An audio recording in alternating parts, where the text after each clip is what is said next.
تو این ویدیو میخوایم با همدیگه آموزش این آویز گل سه‌بعدی مرواریدی رو ببینیم که میتونین از هر جایی که دلتون میخواد آویزونش کنین. مثل من از کیفتون تا زیبایی کیفتون چند برابر بشه، به عنوان جاکلیدی میتونین استفادهش کنین و یا اینکه از شلوارتون، از هر جایی که دوست دارین خلاصه میتونه آویز بشه و زیبایی اون رو چند برابر کنه.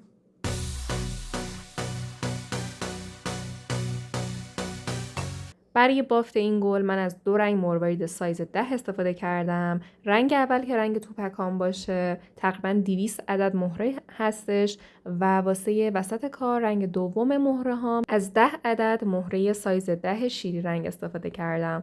حالا احتیاج داریم به چیزی که این گلمون رو تبدیل به آویز کنه. من از یک حلقه بازشو و یک مدور استفاده کردم و تقریبا 4 متر نخ ماهیگیری شماره 7. برای شروع تقریبا 2 متر نخ جدا کنید. 5 تا دونه مهره بردارین و بندازین داخل نختون. پنجمی و یا همون آخری رو بیارین سر نختون، توی دستتون نگه دارین به این صورت. سر دیگه نخ رو به صورت مخالف ازش رد کنین به این صورت. دو انتهای نخ رو به هم بچسبونین یا به اصطلاح همسر کنین و بکشین. به این شکل اولین خونمون که یه خونه 5 تایی یا همون حاوی 5 تا دونه مهره هست تشکیل شد. برای ادامه 4 تا دونه مهره بردارین و بندازین داخل یه سر نختون. فرقی نداره کدوم. به این شکل حالا با سر دیگه نخ ببافین به این شکل که مهره آخر رو بیارین سر نختون، توی دستتون نگه دارین و با سر دیگه نخ به این شکل ببافین، همسر کنین و بعد بکشین. به این شکل خونه های بعد رو وارد یک روتین میشیم بچه‌ها. به این شکل که الان ببینیم کارمون به این صورته. 2 تا دونه مهره 2 تا دونه خونه 5 تایی داریم. حالا اینجا بچه‌ها یه سرنخمون به سمت بافته که سرنخ پایینمونه، یه سرنخمون به سمت بیرون بافته که سرنخ بالامونه. این نخ پایینیه رو از این مهره کناریش رد کنیم.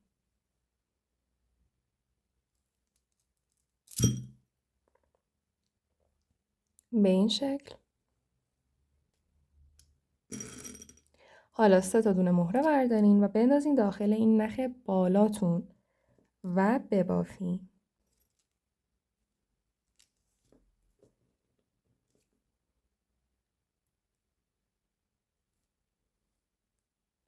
همسر و بعد محکم بکشید. به این شکل سومین خونمون هم که یه خونه 5 تایی هست تشکیل شد. حالا همین روتین رو چند بار تکرار میکنیم. یعنی چی؟ یعنی نخ پایین رو از مهره کناریش رد میکنیم، داخل نخ بالا 3 تا دونه مهره میندازیم و میبافیم.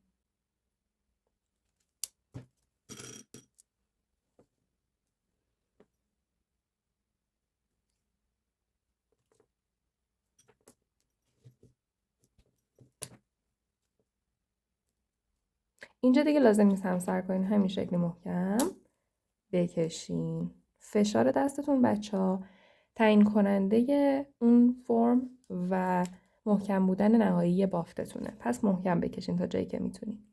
حالا بچه‌ها همین روتین رو یک بار دیگه هم تکرار کنین.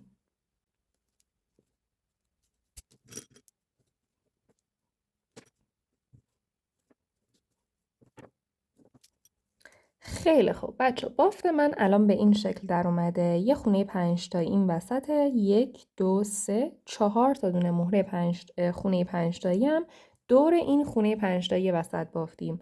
الان میخوایم پنجمین خونه 5 تایی رو دور این خونه 5 تایی وسط ببافیم.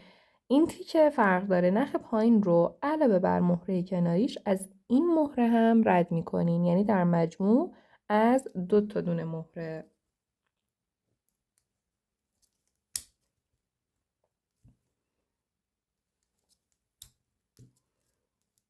به این شکل اینجا بچه‌ها 2 تا دونه مهره بردارین بندازین داخل یه سر نختون. فرقی نداره کدومو ببافین.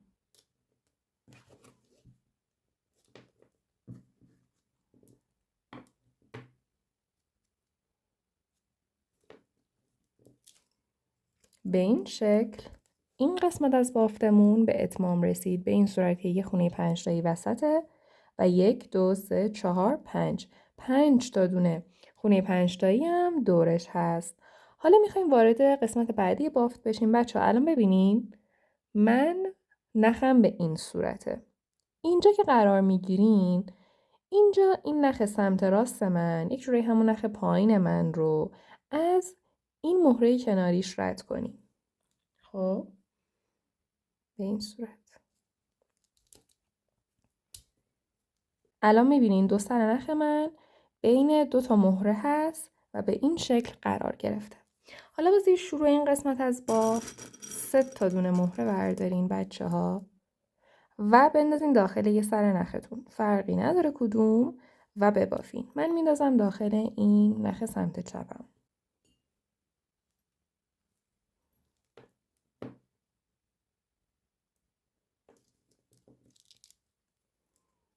به این شکل اولین خونه از این قسمت از بافتمونم که یه خونه 5 تایی هست تشکیل شد. خیلی خوب. خونه بعد رو بچه‌ها ببینین اینجا نخ پایینتون رو از 2 تا دونه مهره کناریش رد کنین.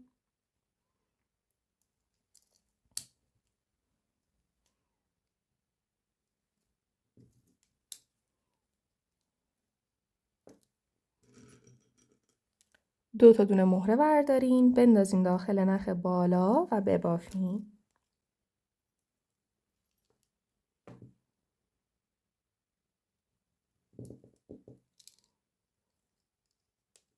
به این شکل هم از دومی خونه 5 تایی از این قسمت از بافتمون. اینجا بچه‌ها این یه روتین داره این قسمت از بافت، به این صورته که مثل دقیقا همین خونه قبلی نخ پایین رو از 2 تا دونه مهره کناریش رد می‌کنین. به این شکل و 2 تا دونه مهره برمیدارین، میندازین داخل نخ بالا و میبافین.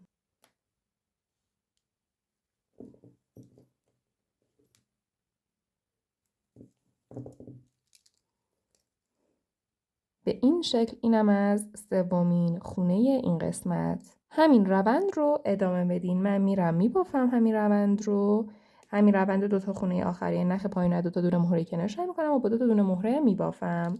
به خونه آخر که رسیدم میام که بهتون بگم که چه شکلی ادامه بدین. خیلی خوب بچه‌ها، من یه دونه دیگه خونه بافتم به همین روتین و الان رسیدم به آخرین خونه از این قسمتم و اینجا بچه ببینین فقط چک کنین که درست بافته باشین. اینجا تو این قسمت 4 تا خونه 5 تایی من الان بافتم. الان رسیدم به خونه آخر از این قسمت از بافتم که میشه 5مین خونه. توجه داشته باشین که این تعداد درست باشه. نکنین واسه من از اینجا بشمارین. 1 2 3 4 و الان 5می و آخری. نخ پایین رو اینجا بچه‌ها علاوه بر این 2 تا دونه مهره کناریش از این مهره هم رد کنین. در مجموع از 3 تا دونه مهره.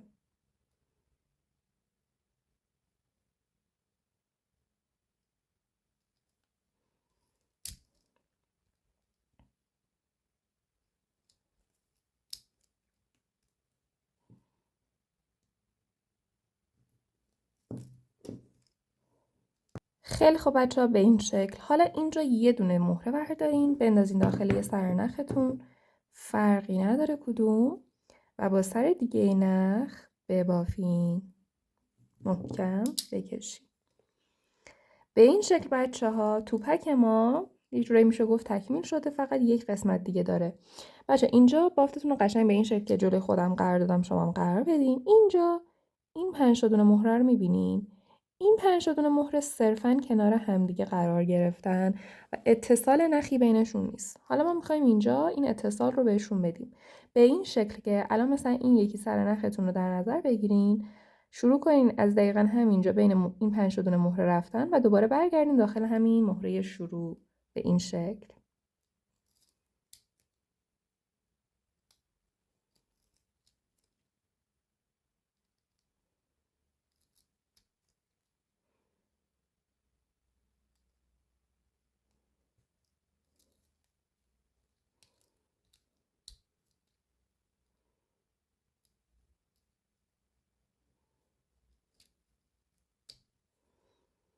به این صورت حالا اون یکی سر نخ رو هم میتونین همین کار انجام بدین، یعنی دوباره بین این 5 تا دونه مهره برین و برگردین مهره شروع.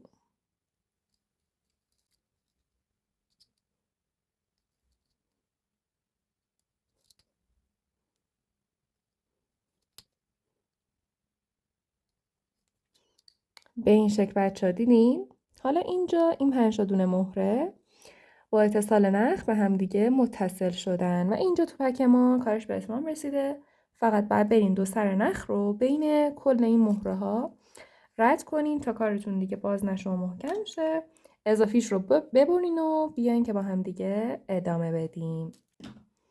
خیلی خب بچه ها، من اینجا 2 سر نخم رو بین کل بافت رد کردم. فقط حواستون باشه دارین رد میکنین این شکل رد نکنین دیگه. اگه فلسفه اضافی کردن نخ رو دیده باشین که این ویدیویی که الان تامنیلش رو صفحه میاد بلدین اینا رو.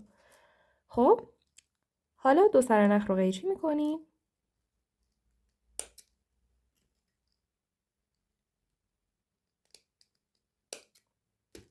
به این شکل. اینم از اولین توپک ما. حالا برین از اول ویدیو تا الان ما چیکار کردیم؟ این توپک رو بافتیم. برین چند بار دیگه تکرار کنین 4 تا دونه. خب 4 تا دونه دیگه از این توپک ها ببافین، یعنی در مجموع 5 تا توپک ببافین و بیاین که با هم دیگه بافت رو ادامه بدیم. خیلی خب بچه ببینید من 5 تا توپک هم رو همینجور که میبینین بافتم. حالا واسه ادامه بچه ها مهره های اون یکی رنگتون رو، حالا هر رنگی که دوست دارین طبق سلیقه خودتون و رنگای توپکاتون اونا رو بیارین. ببینین این توپک ها رو باید به همچین شکلی، این شکلی کنار همدیگه قرار بدین. اول بذارین یکیشو این شکلی جلو، این شکلی روی زمین قرار بدین. بذارین نشونتون بدم. این خونه رو در نظر بگیرین. اینو که میذارین زمین، این 2 تا مهره از این خونه اینجا. حالا بقیه توپکا رو هم به همین شیوه کنار هم دیگه قرار بدین. یعنی یکی از این خونه‌های 5 تاره در نظر بگیرین. این 2 تا مهره پایینش رو یه جوری بزنین که به این شکل باشه. می‌بینین؟ حالا همه رو به همین صورت دور هم بچینین.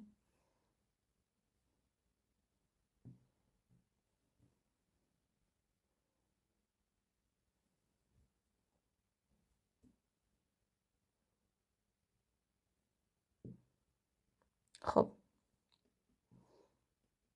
می‌بینین بچه‌ها یه همچین شکل گل شکلی جلوی همدیگه قرارشون دادیم به همچین حالت به این شکلی. حالا من این کارو کردم که چی بشه؟ ببینین اون خونه 5 تایی که در نظر گرفتین، اون 2 تا مهره پایینش رو که حتما این پایین بیفته، این 2 تا مهره رو بیان روی تمام این توپک ها علامت گذاری کنین. ببینین به این شکل. دوباره این یکی رو میارین علامت.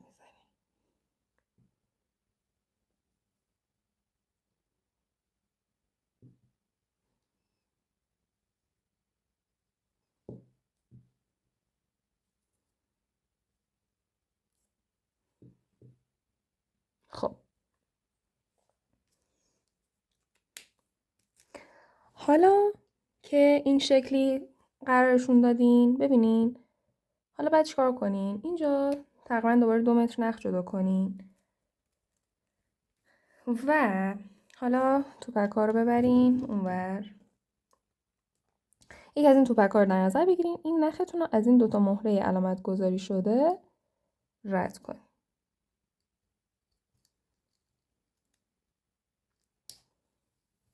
به این شکل.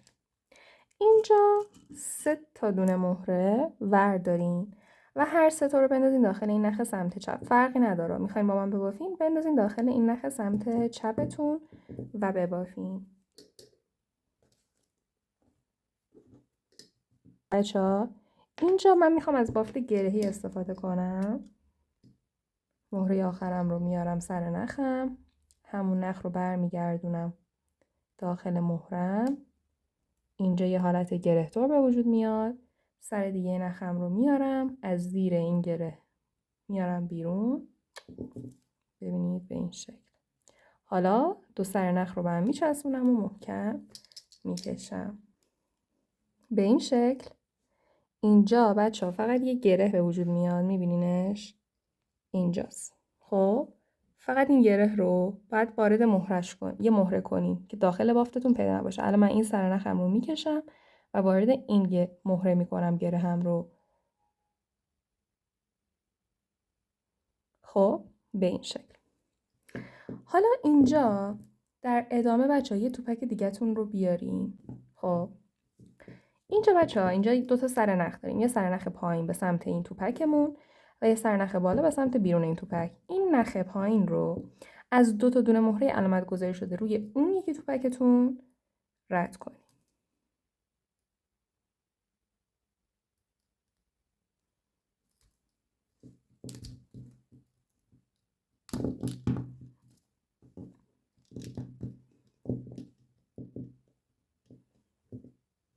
به این شکل. حالا اینجا 2 تا دونه مهره بردارین بندازین داخل نخ بالا و بافت گرهی بزنین. همین سرنخ رو برمیگردونیم داخل مهره گره. سر دیگه نخ رو از زیرش رد میکنیم. 2 انتهای نخ رو محکم میکشیم. اینجا یه گره به وجود میاد.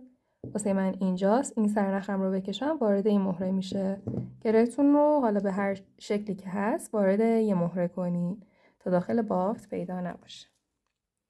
دوباره اینجا یه دونه دیگه توپکتون رو میارین و این نخ سمت پایینم رو از هر 2 تا دونه مهره علامت گذاری شده روی اون یکی توپکم رد میکنم.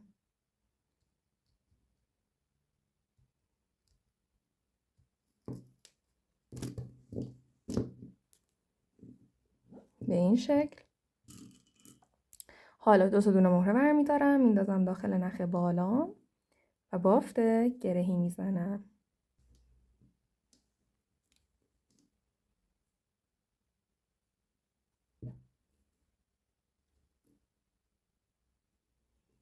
محکم میکشم. گرم اینجاست وارد مهرم میکنم و به این صورت. حالا توپک بعد رو هم دقیقا با همین روتینی که تا الان انجام دادیم وصل کنین به توپک های دیگه‌تون.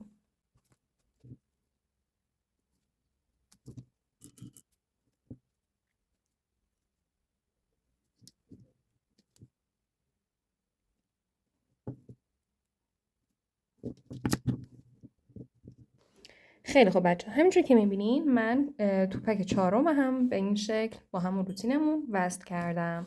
الان میرسیم به توپک آخر. اینجا هم دوباره این نخ پایین رو از 2 تا دونه مهره علامت گذاری شده توپک 5م در وهله اول رد کنیم.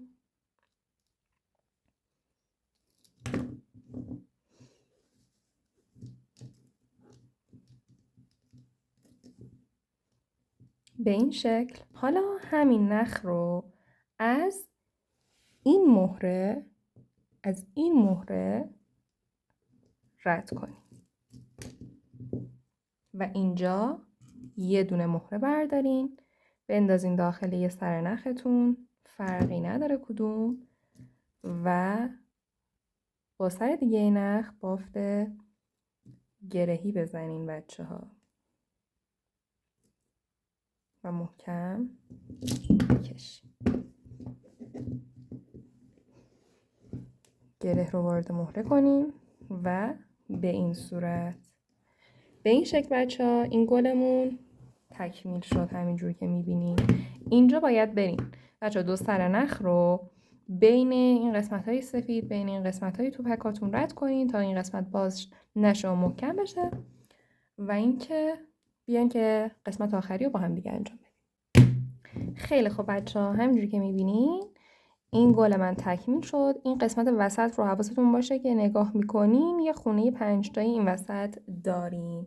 بافتتون رو چک کنین و حالا بچه ها الان باید چیکار کنین؟ الان وسیله‌ای که میخواین این رو تبدیل به آویز کنین رو بیارین. میتونه حلقه آویز باشه، مثل که جا کلیدیش کنین، میتونه هر چیز دیگه‌ای باشه. من از این حلقه بازشوها و این مدور استفاده میکنم. و بچه ها توجه داشته باشین الان اگه این گل رو نگاه کنین یه سمت انگار این خونه 6 تایی این وسط رو در نظر بگیرین، انگار این حالت داخل رفته داره. خب این شکلی مقعره و از یک سمت دیگه که نگاش کنین انگار زده بیرون و حالت مهدب داره. خب همینجوری که میبینین. دوست دارم که روی کار من این قسمت وسط داخل رفته باشه، مقعر باشه. خب این میتونه واسه شما سلیقه‌ای باشه. خب حالا گفتم اینم این نکته‌ایه که داشته باشین. پس من این حلقه بازشم رو میارم، این قسمت مقعر جلوی منه، من یکی از این توپک‌ها رو در نظر میگیرم و میام به سمت این قسمت مهدبم و این حلقه بازش رو واردش میکنم این شکلی. الان ببینین الان رو قسمت مقعر هستم و حالا این حلقه، این مدبرم رو هم وارد حلقه میکنم و به این شکل. الان این میتونه آویز شه به هر چیزی که دوست دارین، کیف، لباستون، شلوارتون، هر چیزی به عنوان جاکلیدی باشه یا حالا هر جوری که ذوق شما اون رو تعیین میکنه. میتونین الان اینجا از این حلقه هم استفاده کنین که جاکلیدی باشه دیگه. چندین بار توی آموزش‌های مختلف یاد دادم. از این حلقه آویزا بگیرین و وصل کنین به یکی از این مهره ها و به عنوان جاکلیدی ازش استفاده کنین. من دوست داشتم این دفعه متفاوت باشه و به این شکل باشه. خیلی خوب بچه‌ها، اینم از این آموزش. اگر از این آموزش لذت بردین لطفاً ویدیو رو لایک کنین و واسم کامنت‌های قشنگ بذارین تا ویدیو بیشتر دیده بشه، منم انرژی بیشتری بگیرم و ویدیوهای بیشتری واسهتون بذارم. اگر از این آموزش لذت بردی احتمالاً از این دو تا ویدیو هم که میاد روی صفحه لذت میبری و اینکه مرسی که تا آخر تماشا کردی. تا ویدیو بعدی، خدا نگهدار.